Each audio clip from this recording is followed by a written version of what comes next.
In the words of Buffalo Springfield, stop, hey, what's that sound? Sound of the start of the weekend now.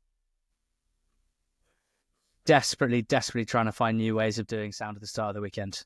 Welcome to the NTT20 Betting Show. I'm Owen Michael. This is Barros Millen, and we're here to make betting picks ahead of an EFL docket that positively bursts at the seams, that overflows its vessel, that strains at its leash. This show's for over 18s only. Gambling comes with significant risks. Make sure you're across them. Gambleaware.org, the best place to brush up on the risks that come with gambling. Last week, we had winners in the form of George's Nap. Leeds United, never in doubt at 19-20, beating Sheffield United 3-1. Never in doubt. Should have gone -1. Charlton to 0 was the next best winner for me at 6-4. We both backed Carlisle, my Nap, your next best. I would not advise watching all the shots that they took in the second half of that game. Quite a tough watch. Their 0 draw with Gillingham. Matthew Dennis in particular is on the hit list. Connor Grant didn't score for me. Rob Street didn't score for you. And our long shots, Blackburn -1, nope. And Russian Hepburn Murphy. Russian was I think maybe had his head turned by all the attention he was getting over the weekend after. He's just trying to grow a nice moustache, I think, at the moment. Thank you for commenting your Russian Hepburn Murphy names. Got a top 5 here. J Tuck GSY on Spotify said Aspas Yargo, Connery Byrne. Really nice. Ben W said Count Dirk Kelly, which I thought showed great creativity. Grace That's number Kelly. 1, Jemba. So good. They named Ben twice. On YouTube, we had Butch going with Bellamy Craig Bogart Byrne. We had Henry Liggins with Keen Robbie Poitier Doyle. Lovely name. Great to get a Poitier in there. And Oliver Inwood said, Ngo David Monroe Murphy. Monroe Murphy. A genuinely nice. I like you call him Ngo. Is he not Ngog? No. French. You don't pronounce all the letters. Wait, but surely do you pronounce the N like Peter Unlove? You do pronounce the N there. Just go. Great. Well done, mate. Good stuff. Thanks. How about this though, George? Last week we've been through the picks. We've got a winning pick already from the season betting preview show that we did, because sponsors AK Bets have done something pretty punchy and it's benefited us on that show. Yeah, Leeds 3-1 to win the league, put up by me in the Antipost preview as a winner. Sorry, Burnley fans and Sheffield United fans say, what? Excuse me? Leeds have won the league. Well, AK Bets are paying out early on Liverpool, Leeds, Birmingham and Celtic. They basically decided that they've seen enough. It's an inevitability that these teams are going to win the league. And therefore, if you back any of those 4 teams to do so with AK Bets, the money will be in your account now. AK himself said, there's nothing more annoying for a punter than being on a winner and waiting to get paid out. We pride ourselves on settling markets quickly and don't think our punters should have to wait another 2 months for their loot. Those leagues are done. So if you placed a league winner bet before 26th of February, we're paying you out now on Liverpool, Leeds, Birmingham and Celtic. We obviously think Leeds are going to win the league. And we know that the odds suggest that they are a foregone conclusion in the eyes of the bookies. Well, but not quite. It's only 5 points. This is football. This is the Championship. This is Leeds United paying out when they're 5 clear with 10 or more games to go. I'm sort of I'm happy, but I'm wincing a little. Yeah, I mean they're 10 on, so they're paying out on a 10 on shot basically, and 10 on shots do get beat. But fair play to AK. He's put his hand in his pocket. He's decided that he's seen enough. It's a pretty good reason, I would say, to sign up to AK Bets and have your Antipost bets for them in the future, because you know that if you are onto one that is relatively close. I have backed Walsall. I'd quite like someone to pay out on my Walsall bet relatively soon, if that's okay. So it's a good initiative from them. They've obviously seen enough, and there'll be a few happy punters around who've got their money paid out early. So good on them. What's your nap this weekend? I don't know. My nap is Morecambe. Hey? Yes, you heard that right. I am napping. My best bet of the weekend is Morecambe. Last week I napped up the team 72nd in the 72, and this week you're napping up the team 71st in the 72. I love the phrase napping up. They're 16-5 to beat Gillingham away from home, and yeah, they might be 71st and the 72, but as we've covered a couple of times recently, if you start the season in, kind of September, mid-September time, Gillingham are the worst team in League Two and have consistently been the worst team in League Two for quite a long period of time and are showing, in my mind, absolutely no signs under John Coleman of stopping being the worst team in League Two. They were beaten in midweek at home to Fleetwood, having taken a 1-goal lead. Fleetwood, even though I'm a bit of a fan of them, as people will know, I think they're better than their league position would suggest, have been really poor away from home, and yet were able to come back from 1-0 down to win that game. They drew against Carlisle in the game you mentioned there, where I thought Carlisle were the better team. They drew 0-0 with Crewe in the game before that, but Crewe came into the game really out of sorts, and Gillingham were unable to put away the chances that they created. And the 1-1 draw at Walsall again was a performance where they should really have been beaten, but just one very good goal got them a point. They're really struggling to put in the kind of performance levels needed, I think, to ensure they're going to be out of a relegation scrap. And in Morecambe, they've got, I would say, a pretty tricky opponent. Yes, they may have struggled this season, but when you take their away games against the poorest teams in the league, their record is incredibly good. Like if you take teams in 15th and lower this season, they beat Swindon 3-2, they beat Barrow 1-0, they beat Harrogate 2-1, they beat Carlisle 1-0, they drew to Tranmere. They've only lost 2 games. Those were to Newport and to Accrington, and they lost both of those by a solitary goal. And in the case, the most recent of those, away at Newport, Morecambe will feel immensely aggrieved that they weren't able to at least pick up a point. They won the XG battle that day. They had loads of opportunities to win the game and were unable to take those.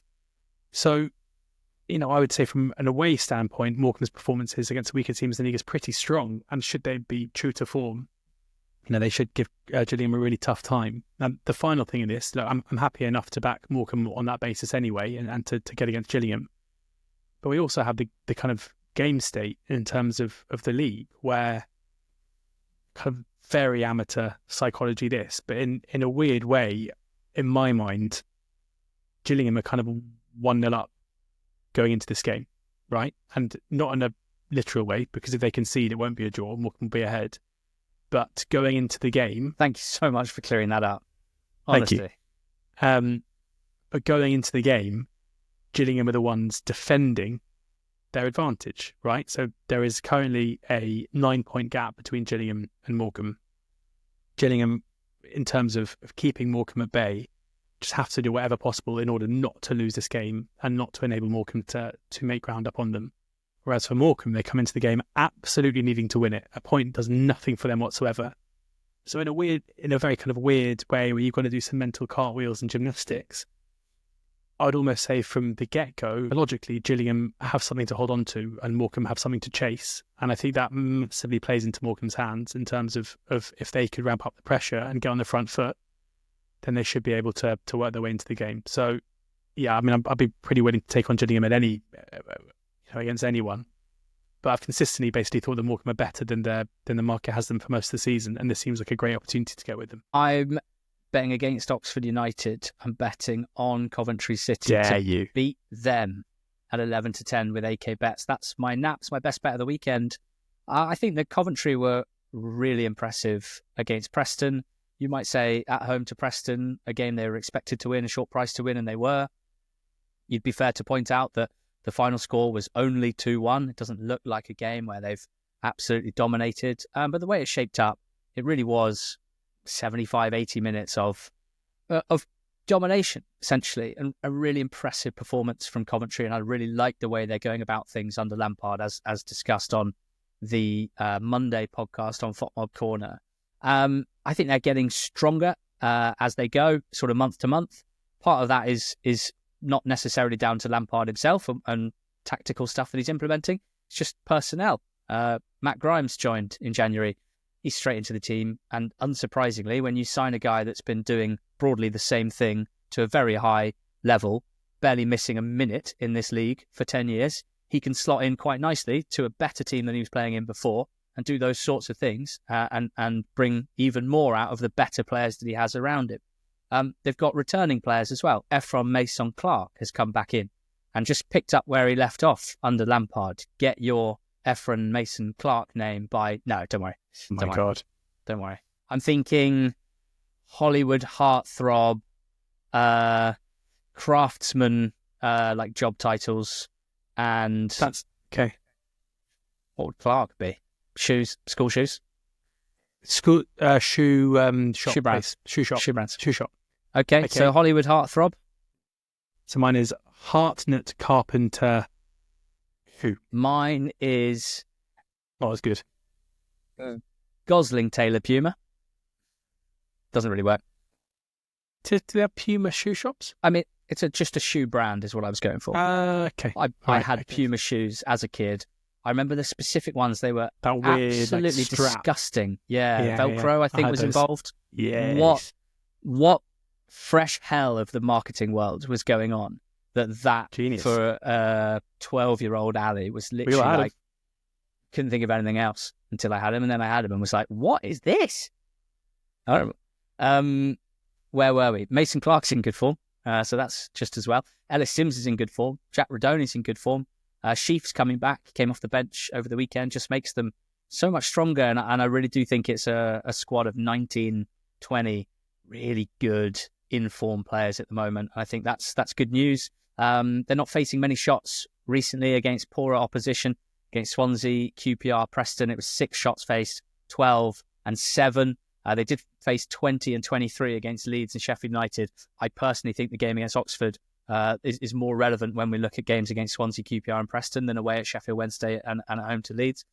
So given that Oxford themselves have failed to score in 5 of their last 6 in the league, given that Oxford themselves in their last 4 games have had 5 shots, 10 shots, 6 shots and 7 shots, really paltry output, only 2 shots on target across those 4 games, and only 8 goals in 11 games since the turn of the year.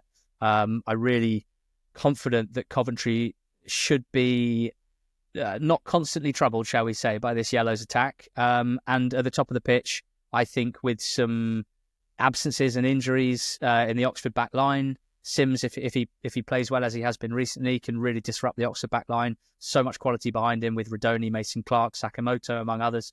Oxford barely had a kick against West Brom. And albeit that was an away game in the back of the Cass here, I think Coventry are on a similar level to West Brom right now. So I do expect them to be the dominant side. I'm happy to get odds against for them to win. 11 to 10 with AK bets. Coventry City to beat Oxford is my nap. What's your next best? My next best is Pompey at 5-2 away at Luton, which again just seems like a bit of a gift. Now we know that Pompey have had their struggles away from home for quite a lot this season. They finally got their first away win at Oxford last time out, as you mentioned a second ago. They weren't at their best that day, but they were still good enough to get past the Oxford side, who, even though I definitely wouldn't put you off backing Coventry on Saturday, the home form still stacks up relatively well, apart from that performance against Pompey. But they're playing against a Luton side who, to my mind, we just have to basically take on any opportunity. And for Pompey, who are a team massively upwardly mobile, who have, in my mind, one of the best players in the whole division right now in Josh Murphy, playing incredibly well, and up against the Luton side who look completely devoid of confidence, completely devoid of quality. Matt Bloomfield's rival has done absolutely nothing to them. I'm a little bit put off by how well they started the game against Sheffield United in their previous home game before the Argyle game. But we then saw them against Plymouth Argyle be the better team, but not make that dominance count.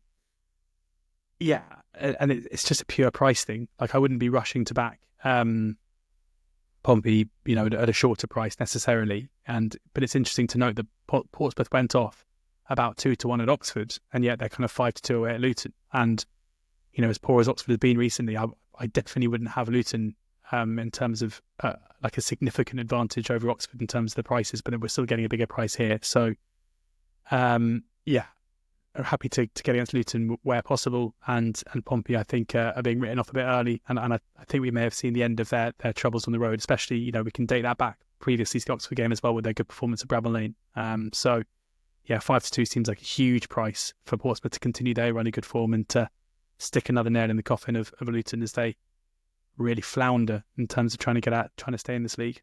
Yeah, you've been hammering nails into Luton's coffin for a number of weeks now. Your Ephraim Mason Clark, the Mason bit of that should have been blacksmith or something. Just Smith. You've been hammer and tongs at Luton and making money off it. I've had similarly anti-Wigan stance throughout the whole season on the betting show, and specifically trying to get against them when they play at home, where I remain fairly unimpressed by them. They did beat Huddersfield 2-1 in midweek. As always, there's different ways of chopping this up. Impressive to win a game, which they don't do that often at home. Impressive to beat Huddersfield, who are in the top 6. But anyone that's seen this Huddersfield side over the last month or two knows that it's a pretty miserable Huddersfield side that have a lot of issues at the moment. Wigan had a strong start to the game with 2-0 up at half-time. It was 2-1 in the end. On the other hand, I would say the fact that they played Huddersfield in what was a competitive game in midweek while Reading, their opponents, had the week off is a positive to back their opponent, which I'm doing at 3-1. And a bit like you with Portsmouth at Luton, it's just in my eyes, it's a really big price, 3-1 to back Reading to beat Wigan. Wigan are the lowest home goal scorers in League One. They have failed to score in 7 of their 16 home games.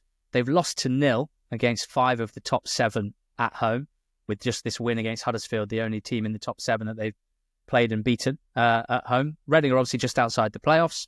All season, they've been poorly rated by the underlying numbers and therefore by the bookmakers. And for most of the season, they have punched above their weight on that front, and they've I'm sure been a profitable side to bet on this season. Reading, Wigan have so few attacking options that Sean Maloney said he's going to have to tweak Dale Taylor's training schedule in order for just to make sure he's fit to play matches because they don't have anyone else. So that's not ideal. The elephant in the room with this bet is that Reading do have a big difference between their home form and their away form. Away from home this season, 3 wins, 6 draws, 7 defeats, and they don't keep many clean sheets away from home. But as I said, Wigan are the lowest home scorers in the whole division. So this is very much movable object meets stoppable force. And I think movable objects might have a bit more about them. Reading did manage to beat Exeter and Cambridge and Peterborough on their travels. So Wigan are slightly better than those teams, but not a million miles away in my eyes.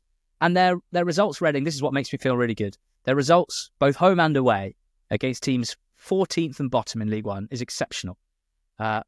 14 fixtures, 11 wins, 1 draw and 2 defeats. It seems to me clear that Reading are better than bottom half teams in League One, and they beat them more often than not. And they've got the fresher legs, having not played in midweek. They've got a really settled defence. They've got a really settled midfield of Savage and Wing who offer a lot to them, particularly going forward. Nibs in attack, playing really well this season. And yeah, the data models clearly hate Reading. And I think that's the reason for them being 3-1 here, because I don't think there's a huge amount to like about Wigan playing at home. Reading, in my eyes, are the better side. I think 3-1 for them to win is great value. That's my next best this weekend. For anyone looking to sign up to AK Bets, do use promo code NTT100 if you do. The link's in the show notes. If you click it, it'll take you to the site and apply the code automatically. And the offer is, if your first bet is an accumulator on football with a minimum of 4 selections, AK Bets will boost the profit gained on that by 25% in the form of a free bet up to a value of £100. Further T's and C's accessible on the website. Click the link in the description to take advantage of that sign-up offer. Who's your goal scorer, friend? My goal scorer friend is Jayden Bogle at 7-1 to score for Leeds anytime at home to West Brom. Feels to me like we're seeing Leeds as very attacking fullbacks getting in very, very good positions. They always do, but even more so now. And anyone who watched the game in midweek would have seen Junior Firpo score a goal, would have seen Junior Firpo have 3 shots in total, miss an absolute sitter, and also get first contact for the Tanaka goal to make it 2-1. I toyed with him long and hard at double the price of this. He's about 14-1 to score any time. But I decided that one swallow shouldn't make a summer. And even though that was one game where he was the bigger goal threat, it is Jayden Bogle who is consistently the player who gets into goal scoring positions wide on that right side, and does so often. You know, if you look at his recent games, taking out that Blades game where it was Firpo who was the fullback getting into those positions. He had 3 shots against Norwich, 2 shots against Burnley, none against Cardiff in the 7-0, but 1 against Coventry, which he scored, 1 against Watford, 2 against Sunderland. You know, you're getting a massive run for your money here about a player who's 7-1 for a team where you know they're going to create a lot of chances. I also like the fact that it's Baggies. I like the fact that it's Tony Mowbray. I think unlike most teams that we see go to Ellen Road, I think they will play and they will look to try and take the game to Leeds. In my mind, we saw some naivety from Chris Wilder. It's interesting how, you know, maybe this is a chat for the Monday pod, but I feel like Régis Le Bris was criticised for negative tactics in terms of defending a lead against Leeds and then conceding from 2 set pieces. It's felt like Sheffield United have been kind of credited with being brave and taking the game to Leeds. Whereas in my mind, the naivety of making attacking substitutions, and especially for the equaliser, committing loads of men forward and then Leeds being able to pick them off was very obvious, where it looked much more likely like Leeds were going to score a goal on open play, which they ended up doing, than it ever did against Sunderland. Yeah, the perception is that they got it right because they were braver, which I just don't see at all. I think we'll see Mowbray take the game to Leeds. I think it's not in his style. It's not in his way to sit off. And that should mean, especially in wide areas, the likes of Bogle and Firpo and James and Solomon should have a pretty good time of it. So I'd be surprised if we didn't have Jayden Bogle getting into 1 or 2 goal scoring positions. And it's 7-1. But our player has already scored 4 times this season. I'm happy to take the chance he'll put one away. Yeah, not the sexiest goal scorer price for me, but Wilson Isidore to score at 9-4 on Friday night at Hillsborough. Sheffield Wednesday against Sunderland. Really looking forward to watching this game. Looking forward to seeing to what extent Sunderland can bounce back after a disappointing few weeks up against the Sheffield Wednesday side, who I think at their best look really exciting and really impressive, but also have a poor performance level in them. And I never quite know which Wednesday we're going to get. Isidore is absolutely brilliant, and that has been highlighted time and time again over the last couple of weeks. You know, his trajectory throughout the season has been incredible, where having joined from Zenit, you know, a move over from Russia, pretty difficult. The season had already started, pretty difficult. He had a pretty good start, but it wasn't an incredible explosion in the first month or two. But the last couple of months, Isidore has hit his straps. Physically, he's so impressive to be able to start and play so many minutes in every game, and he you know, always looks sharp. Anytime has landed in 4 of his last 6 league games, in 7 of his last 12 league games. He's an absolute shot on target monster. He actually didn't hit the target against Hull, although anyone that saw that game saw him plant a header wide from about 6 yards, knows that he should have at least hit the target. He had 3 shots. He had that one big chance. Before that Hull game, Isidore had a shot on target in 11 straight games. Now, I don't expect everyone listening to this to be someone that studies shot stats as much as I do. Let me tell you that having a shot on target in 11 consecutive games is very, very, very, very, very, very rare, and just shows what a consistent goal threat he is and how accurate his finishing is. The other thing I like about this, and probably why I went for it where I would normally maybe try and find something juicier, is that he favours the right side of the box when he plays up front. He has played a couple of minutes off the left, so if you look at his shot map, there's a classic sort of Jack Clark shots on the left edge of the box. But when he plays up top, he likes to pull to the right side of the box and get his shots off from there. And so I think it's the left centre-back that needs to be most worried about Wilson Isidore. And playing left centre-back at the moment for Sheffield Wednesday is Max Lowe, because of injuries and absences to Iorfa and to Famewo. And Lowe, he was dominated by Ellis Sims for Sims' goal the other day against Coventry. I think Isidore can cause him different problems, in that with Isidore it'll be more about his pace and his movement and how quickly he can get shots off and how well he covers ground. Whereas for Sims, it was more about dominating Lowe physically and scoring a header over the top of him. But I just really like this matchup for Isidore, and I think Lowe might have a real issue here because he's not even a natural centre-back and he's up against probably the league's best striker. Wednesday's home games are quite high scoring, which makes me happy. And they've kept 4 clean sheets at home, 3 of them against teams in the bottom 10, whereas against top half teams, they've consistently conceded a lot of goals, around 2 per game at home. So I expect Isidore to have chances. 9-4, I think, is a very fair price for him to score any time. That's my goal scorer pick. Give me a long shot then. Yeah, it plays into your Nat. Bobby Thomas has scored 2 in his last 4 games, and at 9-1, I think he might be worth a squeak to do it again, because Oxford are a side that concede a lot of corners.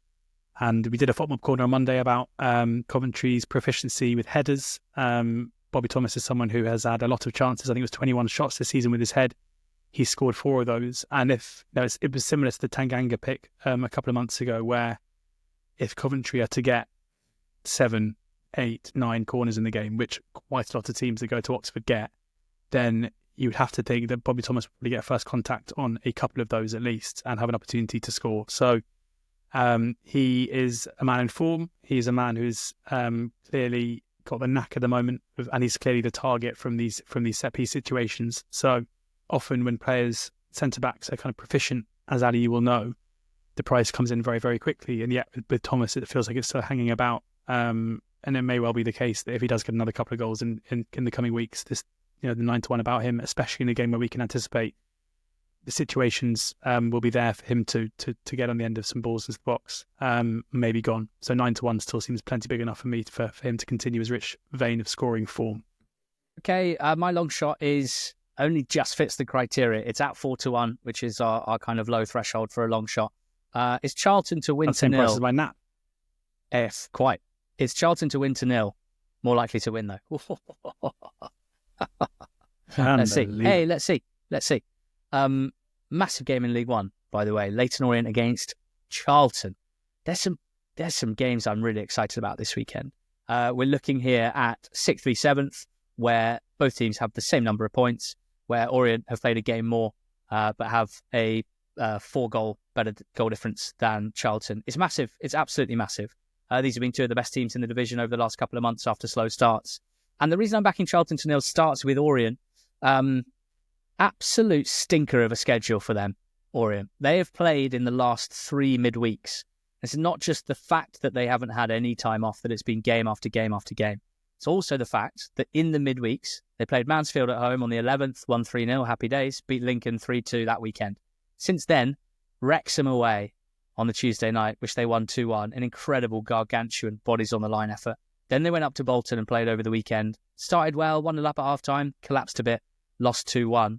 Then they went to Birmingham in midweek and they lost 2-0 and they went down to 10 men after about 10 minutes, Jack Curry getting a straight red card.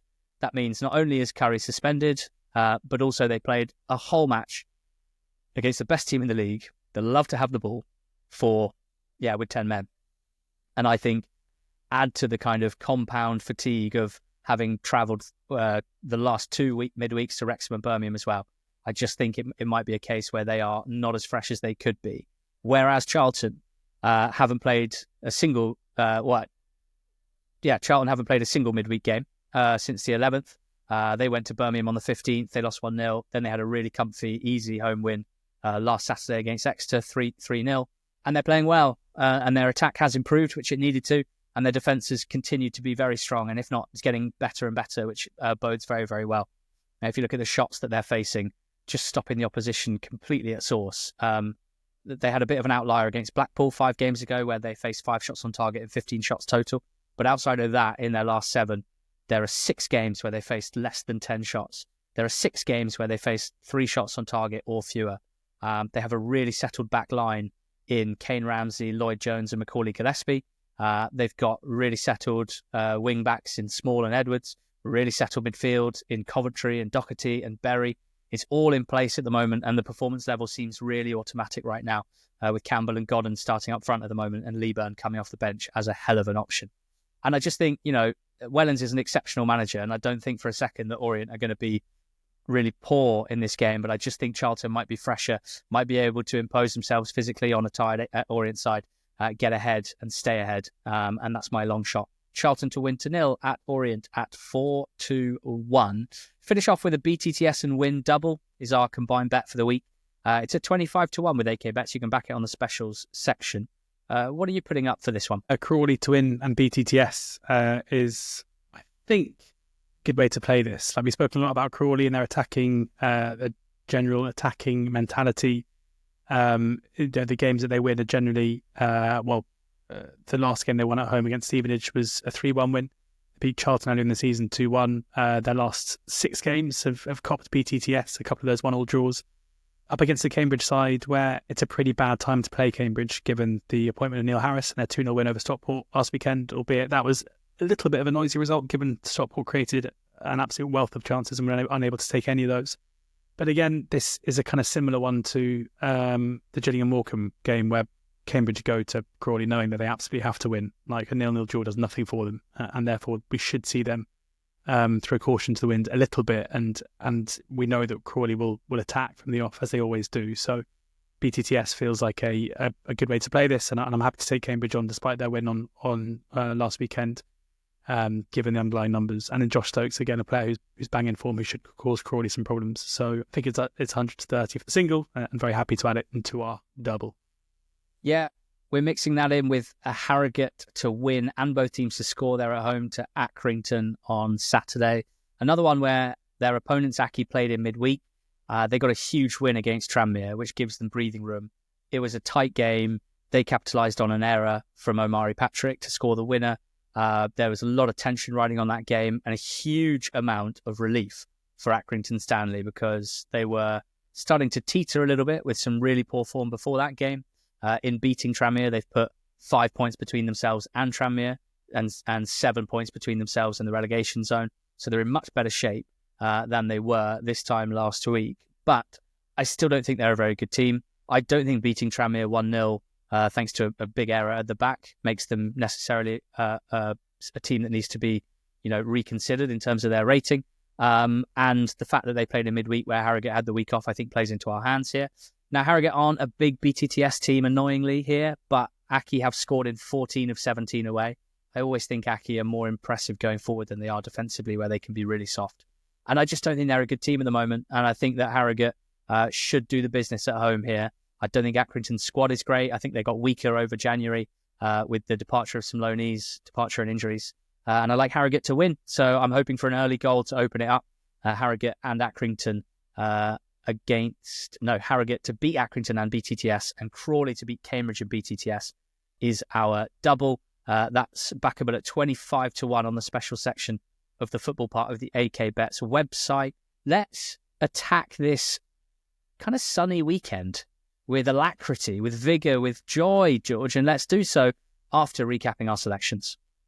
My nap is Morecambe away at Gillingham at 16-5. Pompey at 5-2 away at Luton. It's my next best. Jayden Bogle to score anytime for Leeds against West Bromwich Albion is 7-1. My goal scorer.